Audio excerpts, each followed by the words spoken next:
Welcome back.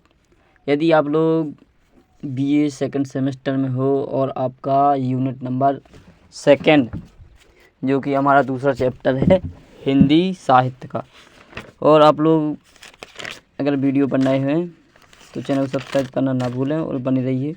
और आज मैं आपको पूर्णतः ही और पूरी तरह से बताऊंगा कि कैसे आप लोग हिंदी साहित्य को एक ही बार में क्लियर कर लेंगे और एक ही बार में आप अच्छा स्कोर कर पाएंगे।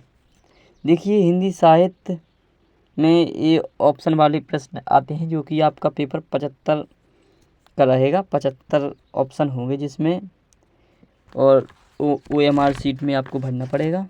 और देखिए, ये हम लोग चलते हैं पहले प्रश्न पर, आप ध्यान से देख सकते हैं। और इसके उत्तर मैंने इसी में लिखे हुए हैं जो आपको छिपा कर रखे हैं, और बने रहिए हमारे साथ।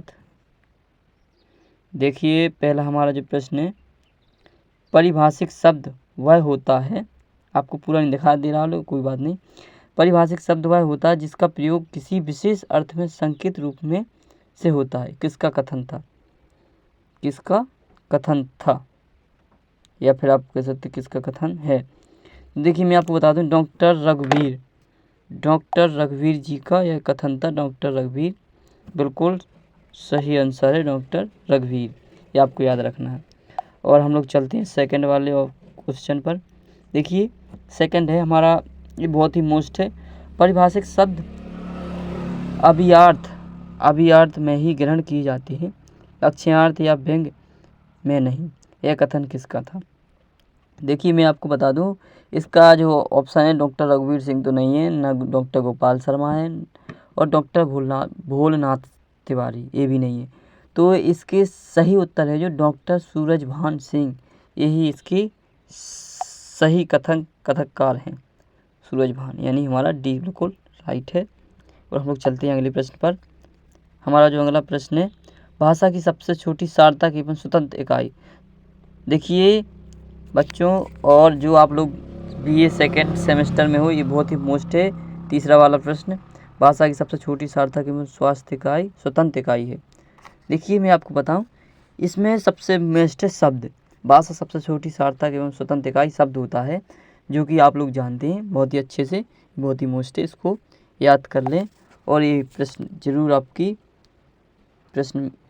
आपकी पेपर में ज़रूर आएगा, इसलिए याद करना ना भूलें इसे। और हम लोग चलते हैं आगे। जो शब्द सामान्य एवं परिभाषित दोनों रूपों में प्रयुक्त होते हैं वह कहलाते हैं, या वे कहलाते हैं। तो देखिए, वे कहलाते हैं, इसमें हो जाएगा आपका जो है अर्ध परिभाषिक शब्द। अर्ध परिभाषिक शब्द बिल्कुल राइट है, अर्ध परिभाषिक शब्द को सही है। चलते हैं अगले प्रश्न की ओर। और परिभाषिक शब्दावली के निर्माण से संबंधित शुद्धतावादी विचारधारा प्रवर्तक कौन थे? देखिए, मैं आपको बता दूं, डॉक्टर रघुवीर सिंह, जो कि शुद्धतावादी विचारधारा के प्रवर्तक थे। ये आपको जरूर याद रखना है, ये बहुत ही संभावनात्मक प्रश्न है, ये आ सकता है। चलते हैं अगली ओर। निम्नलिखित में से कौन सी विशेषता परिभाषिक शब्दावली की नहीं है? निम्नलिखित, देखिए, परिभाषिक शब्दावली की नहीं है। देखिए, पहली स्पष्टता, बहुअर्थकता, उर्वरता और अनन्यता। जो अनन्यता है ना, ये तो हो नहीं सकता। देखिए, जो विशेष परिभाषिक शब्दावली जो नहीं है, इसमें से ये सभी है, स्पष्टता भी है, उर्वरता भी है और अनन्यता भी है। तो आपको बता दूं, ये नहीं है, बी बिल्कुल नहीं है, बहुअर्थकता ये नहीं है, इसका यही होगा। चलते हैं अगले प्रश्न की ओर। और अगर आप लोग चैनल पर नए तो चैनल को सब्सक्राइब करना ना भूलें। मैं आपको पूरी बीए की तैयारी बहुत ही अच्छे से कराऊंगा। एग्रीमेंट के लिए हिंदी शब्द क्या है? देखिए, प्रतिवाद, करार, नियमन और करारनामा। क्या हो गया इसका? करारनामा। लेकिन देखिए, एग्रीमेंट का सबसे अच्छा होता है करारनामा, यही उत्तर है। करारनामा जो आप लोग स्वीकार कर लेते हैं उसको करारनामा बोलते हैं, करारनामा। चलते हैं अगले प्रश्न की ओर। एब्डिकेशन के लिए हिंदी शब्द क्या है? देखिए, एब्डिकेशन वो है, जैसे यदि कोई पद पर है और अगर वो सोच ले कि मुझे पद का त्याग करना है, तो वो पद त्याग एब्डिकेशन कहलाता है। इसका यानी हो गया हमारा पहला ए, बिल्कुल राइट है। चलते हैं अगले प्रश्न की ओर। और अब हो गया एनेक्यूर का हिंदी रूपांतर क्या है? एनक्यूर बोलते हैं इसे। देखिए इसका हिंदी रूपांतरण है, जो आपको पता होगा शायद, अनुलग्नक। अनुलग्नक, यही है उसका सही आंसर। जो हमारा 9वां प्रश्न है इसका हो गया सी वाला, बिल्कुल सही करेक्ट आंसर है। देखिए इंचार्ज, देखने वाला, प्रभारी, सुनने वाला, उपयुक्त तीनों। देखिए इंचार्ज यदि आपने कभी पढ़ा होगा इंचार्ज क्या है, अगर आपने कभी पढ़ा हो तो आप लोग जरूर पता होगा। जो इंचार्ज है ना, ये प्रभारी होता है। प्रभारी जैसे आपने थाना में इंचार्ज सुना होगा, या फिर लेखपाल है कोई भी, तो इंचार्ज होते हैं। जो हमारे टीचर यदि किसी चले जाते हैं दूसरे को अपनी क्लास दे देते हैं, इन इंचार्ज बोलते हैं। हाँ, प्रभारी। यानी हमारा पहला प्रश्न बिल्कुल राइट है, इंचार्ज। अब हम चलते हैं अगले प्रश्न की ओर। जूनियर, जूनियर क्या होता है? वरिष्ठ, कनिष्ठ, गरिष्ठ या लंब प्रतिष्ठित? देखिए जूनियर होता है कनिष्ठ, वरिष्ठ बड़ा, और जूनियर कनिष्ठ होता है, यानी बी हमारा बिल्कुल राइट है। इसको हम बोलते हैं कनिष्ठ। और हम चलते हैं आगे की ओर चलते हैं। इस प्रश्न को जरूर आप बड़े ध्यान से ही करना। मैजिस्ट्रेट, मजिस्ट्रेट या बोल सकते हैं मजिस्ट्रेट। देखिए मजिस्ट्रेट एक दंडाधिकारी होता है, जिसे आप जज बोलते हैं, दंडाधिकारी मजिस्ट्रेट होता है। इसे आप जरूर याद करें, प्रश्न आने की संभावना 100% हो सकती है। इसको आप बोलते हैं दंडाधिकारी। चलते हैं अगली ओर।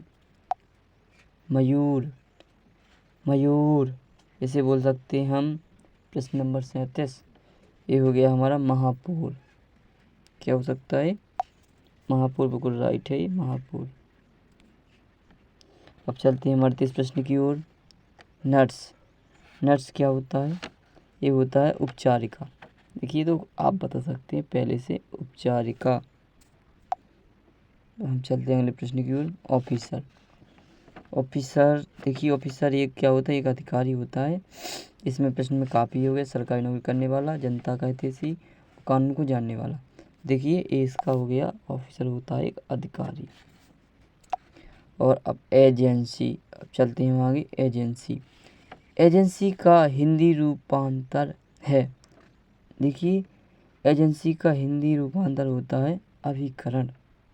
क्या होता है? अभिकरण होता है।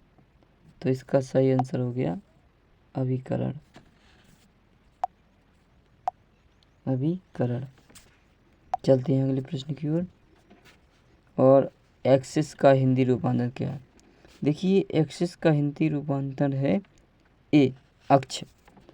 अक्ष ही हिंदी रूपांतर है। ये बहुत ही मोस्ट है, ये आपकी कक्षा में आने की 100% संभावना है इनकी।